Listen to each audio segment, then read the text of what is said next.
इस सत्र के लिए 2023-24 के लिए यदि हम फिजिक्स भौतिक विज्ञान कक्षा 12वीं के सिलेबस की बात करें तो इस प्रकार से आपका सिलेबस रहने वाला है। शुरुआत करते हैं हम इसके एनसीईआरटी बुक से। तो जो पैटर्न होने वाला है बुक का वो दो भागों में रहने वाला है, भाग 1 और भाग 2।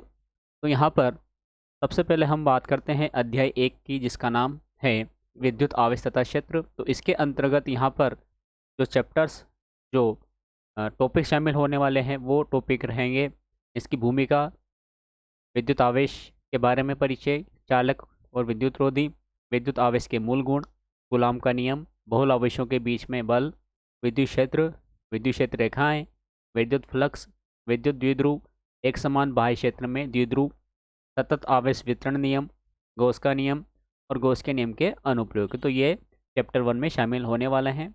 उसके बाद अध्याय 2, जिसका नाम है स्थिर विद्युत विभव तथा धारिता। तो यहाँ पर भूमिका सब में होने वाली है स्थिर विद्युत विभव। उसके बाद है बिंदु आवेश के कारण विभव फाइंड करना है, विद्युत द्विध्रुव के कारण विभव फाइंड करना है, आवेशों के निकाय के कारण विभव, समविभव पृष्ठ, आवेशों के निकाय के कारण स्थितिज ऊर्जा, बाह्य क्षेत्र में स्थितिज ऊर्जा, स्थिर विद्युतिकी, परावैद्युत तथा ध्रुवण, संधारित्र तथा धारिता, समांतर प्लेट संधारित्र, धारिता पर परावैद्युत का प्रभाव, संधारित्रों का संयोजन जो दो प्रकार से होता है, श्रेणी क्रम और समांतर क्रम, या जैसे पार्श्व क्रम बोलते हैं, संधारित्र में संचित ऊर्जा। ये इकाई 2 का है, अध्याय 2 का। उसके बाद अध्याय 3, जिसका नाम है विद्युत धारिता, भूमिका, विद्युत धारा, चालक में विद्युत धारा, ओम का नियम, इलेक्ट्रॉन का अपवाह वेग या अनुगमन वेग भी बोलते हैं इसे,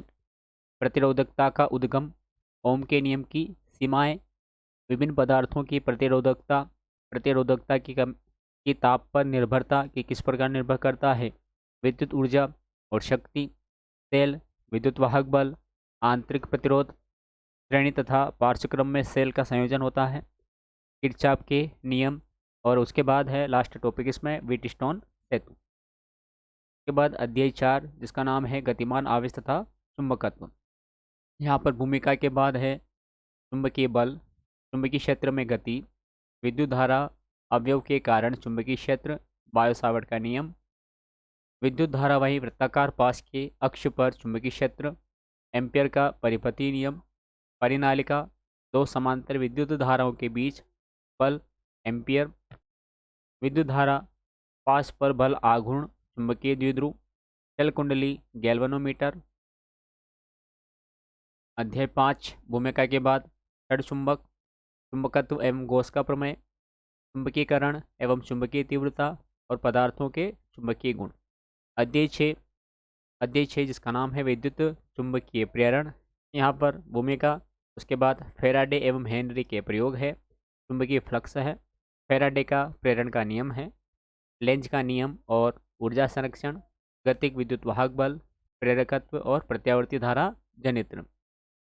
अध्याय 7, प्रत्यावर्ती धारा। तो यहाँ पर भूमिका है, उसके बाद प्रतिरोधक पर प्रयुक्त ऐसी वोल्टता है, ऐसी धारा तथा वोल्टता का घूर्णी सदिश द्वारा निरूपण, कला समंजक फेजर्स बोलते हैं, प्रेरक पर प्रयुक्त ऐसी वोल्टता, संधारित्र पर प्रयुक्त ऐसी वोल्टता, श्रेणीबद्ध एलसीआर परिपथ पर प्रयुक्त ऐसी वोल्टता, ऐसी परिपथों में शक्ति, शक्ति गुणांक और ट्रांसफार्मर। उसके बाद अध्याय 8, विद्युत चुंबकीय तरंगें। तो विद्युत चुंबकीय तरंगें का जो पार्ट है, ये जो अध्याय है, यहाँ से हर बार केवल ऑब्जेक्टिव ही पूछे जाते हैं। तो यहाँ से आपको ऑब्जेक्टिव की ही अच्छे से प्रिपरेशन करना है। तो यहाँ पर भूमिका है विस्थापन धारा, विद्युत चुंबकीय तरंगें हैं और विद्युत चुंबकीय स्पेक्ट्रम हैं।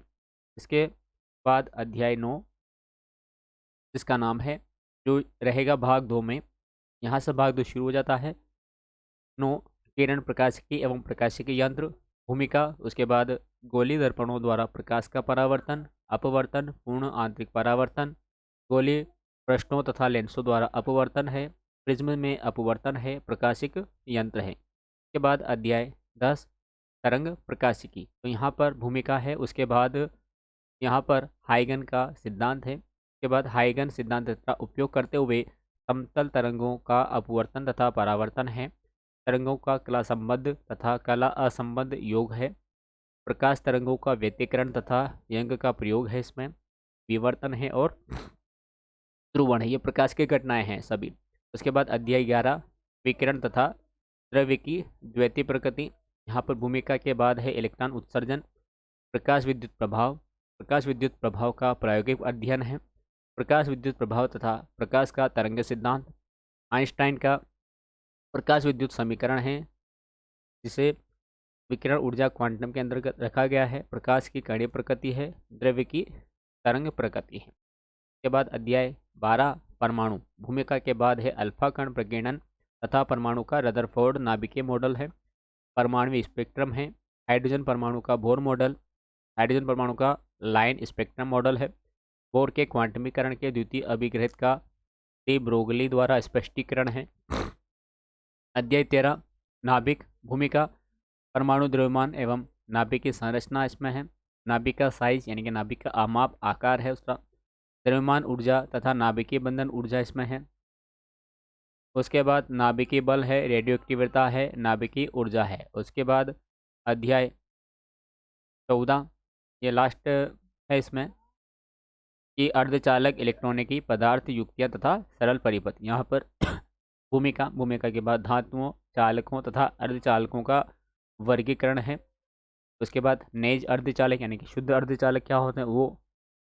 उसके बाद अपद्रवी अर्धचालक यानी कि मिश्रित अर्धचालक होते हैं, ये अशुद्ध होते हैं, संधि होती है। उसके बाद अर्धचालक पीएन अर्धचालक डायोड है और संधि डायोड का डिस्ट्रैक्ट कार्य के रूप में अनुप्रयोग है। तो इस प्रकार से आपका ये पूरा सिलेबस है, ये सत्र इस सत्र के लिए है। और जैसे ही इस सत्र का ब्लूप्रिंट जारी होगा कि किस पार्ट में से कितने क्वेश्चन के जो है नंबर के क्वेश्चन पूछे जाना है, वो भी आपको शीघ्र जारी कर दिया जाएगा जैसे ही एमपी बोर्ड की साइट पर आता है और वहाँ से जारी होता है।